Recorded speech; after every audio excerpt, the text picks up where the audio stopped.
I need to ask you, you work 40 hours a week. Sometimes you work 60 hours a week. Have you ever thought about just taking your paycheck and cashing it? You know, and just walking down the street, just throwing your money up in the air, letting people pick up your money. Money that you worked hard for. Get into your savings account, your CDs, your 401ks. Take the money out and just walk down the street and just throw it up in the air. You know something? That's what the criminals want you to do. You have people out there that work 24/7 and their only mission is to take your money from you that you worked hard for. You may ask, well, how do they do that? I don't go walk down the street and throw my money up in the air. How are they getting my money? They are getting your money by mechanisms that they can actually purchase off. Well, I'm not going to tell you how they purchase it because I don't promote that, nor will I give any direction on how they go about doing it. But what they're doing is many credit cards nowadays have an embedded chip with all your personal information on it, which I don't, in my opinion, I don't think that's a good thing, but then that's only my opinion. And I've got some statistics here. The FBI, and this was dated February the 5th, 18 people were charged with an international $200 million credit card scam. And the source of this article was Card Hub, the fourth quarter 2012 landscape report. And the largest, we're going to go over page by page. And please accept my apologies. I'll be taking my eyes off the camera, but I think this is very important information that needs to be getting out to the public. And we're going to talk about the largest card breaches, largest credit card breaches, that is. And we're going to look at the company, the year, and the number of accounts affected. We're going to start with Card System Solutions. In 2005, the number of accounts affected were 40 million. TJX Companies Incorporated, 2006, 94 accounts were affected. 94 million. U.S. Veterans Affairs, 2006, 17.5 million accounts were affected. Certegy, 2007, 8.5 million accounts affected. Fidelity National Info Services, 2007, 3.2 million. Heartland Payment Systems, 2008, 134 million accounts affected. That is quite a bit. Bank of New York Mellon, in 2008, 12.5 million accounts were affected. Hannaford Brothers Supermarket Chain, in 2008, 4.2 million credit and debit cards were affected, in the millions. Sony, in 2011, 12 million accounts affected. And the sources of these statistics were CSO Online, February 12th. ABC News reported this on June the 10th. Now we will be going to online fraud losses by year, U.S. and Canadian merchants. And we'll be talking about the percentage of revenue lost to online fraud. 2001, 3.2 and 1.7. And we're talking millions in reference to this. 2002, 2.9 million, 2.1 and Canadian merchants. 2003, 1.7 million, then 1.9 million. 2003, 1.7, 1.9, 2004, 1.8, 2.6. 2005, 1.6, 2.8, 2006, 1.4, 8.1, 2007, 1.4, 3.7, 2008, 1.4, 4.0, 2009, 12.1, 3.3, 2010, 9/10, and 2.7, 2011, 1.0, 3.4. And the sources of these statistics, and this is services were CyberSource in 2012. And I must go back a little bit on this particular one. In the third column that I read to you, that is actually the revenue lost to online fraud in the billions. Billions, mind you. When I read 1.7, 2.1, 2.6, 2.8, 8.1, 3.7, 4.0, 3.3, 2.7, 3.4. Those were all in the billions. Not millions, but billions, mind you. And the source of that was CyberSource in 2012.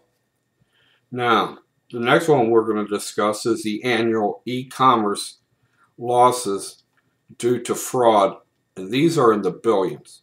And these are all types: credit cards, debit cards. 2001, the losses were 1.7 billion. 2002, 2.1 billion. 2003, 1.9 billion. 2004 were 2.6 billion. 2005 were 2.8 billion. 2006 were 3.1 billion. 2007 were 3.7 billion. 2008 were 4.0 billion. 2009 it was 3.3 billion. 2010 it was 2.7 billion. 2011 it was 3.4 billion. And the source of this was CyberSource 2012, as I mentioned a few minutes ago. And what we will be talking about next is cardholders impacted by fraud by country. And you will find this totally amazing, as all the other statistics I have read to you. And like I said, these are by country. United States, 42% were affected, and these were 37 million. Mexico, 44% were affected, and we were talking about 37 million. And excuse me for a moment, I lost my place here, and I apologize. United Arab countries, 36% were affected, and that's 33 million. United Kingdom were 34%, 31 million. Brazil was 33% at 30 million. Australia was 31% at 30 million. China was at 36%, 27 million. India, 37 million at 37%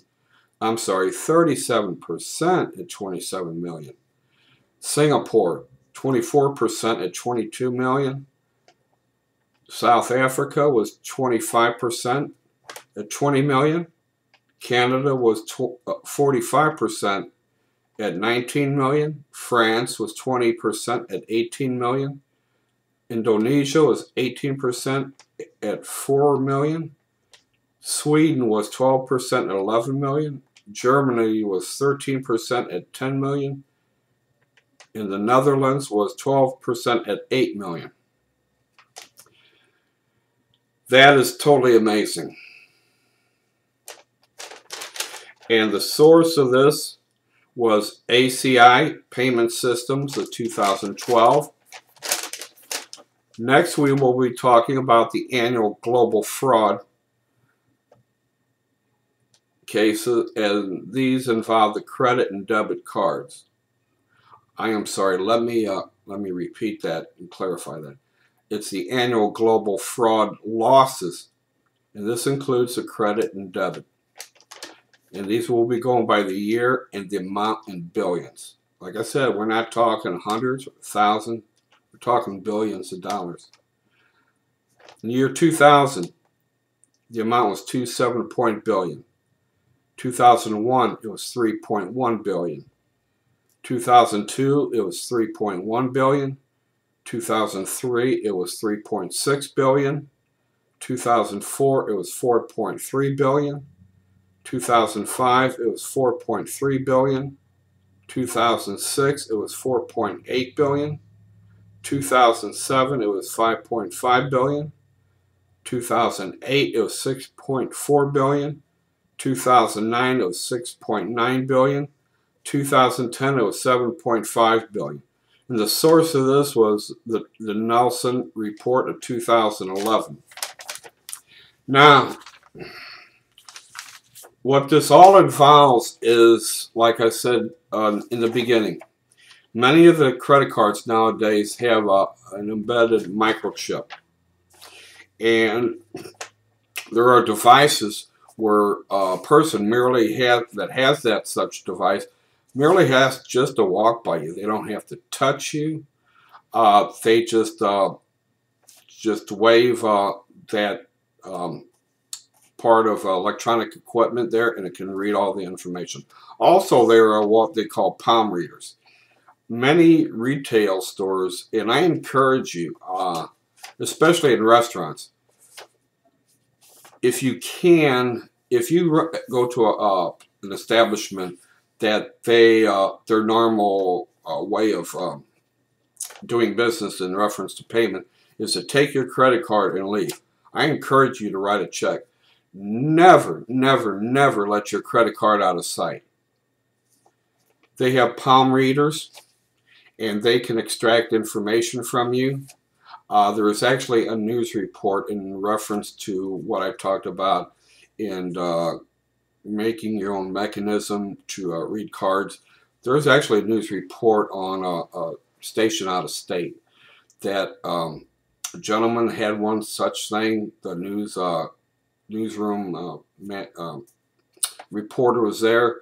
They had a cameraman, and he actually demonstrated this apparatus he had, and he read off the information. Well, he didn't read it off to the public, but he showed the news reporter what he extracted, and everything was right there. So I encourage you, please do not ever let your credit card out of sight. And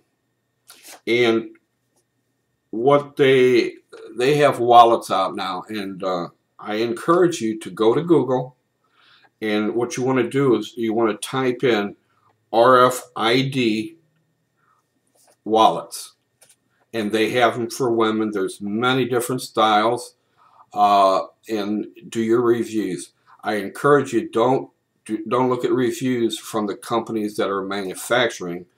A lot of times you will find that they are biased reviews. Look at the reviews other than the manufacturers, and they will vary in price. And I also encourage you not only to look at reviews, but look at YouTube reviews as well. It's amazing what you will learn. And what RFID stands for, it's for radio frequency identification. Now, the wallets will prevent readers from accidentally picking up the data in RFID-based credit cards and ID cards that are in the wallet. A homemade version can also be created using aluminum foil and duct tape. However, it is unlikely to have that Gucci appeal. Now, I will leave that up to you, whether you want to try to make your own or you want to actually buy a product. There's a lot of them on different websites, different companies manufacture them. I would stay away from manufacturers that don't have any reviews yet, and I will just stop with this. But I am, I guess, livid, to put it mildly, with people that all they do is they live and breathe 24/7. Their job and their only job is to figure out a way to take hard-earned money from other people. And with technology, I applaud all the different companies that are doing their best to stay ahead of this problem. And at the end, I would like to share something with you. You know, never say never. It's never going to happen to me. My wife and I got home the other day. There was a message on the answer machine for me, and it was from one of my credit card companies. And she sounded very panicky, and she gave me a number to call back. It was from the Security and Fraud Department. Somebody, and I don't give my credit card to anybody. That's always in my possession.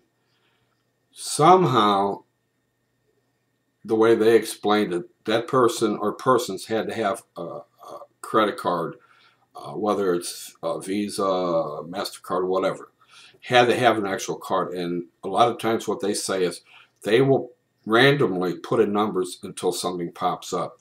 Well, in my case, in Canada, they tried to use it twice for a vendor.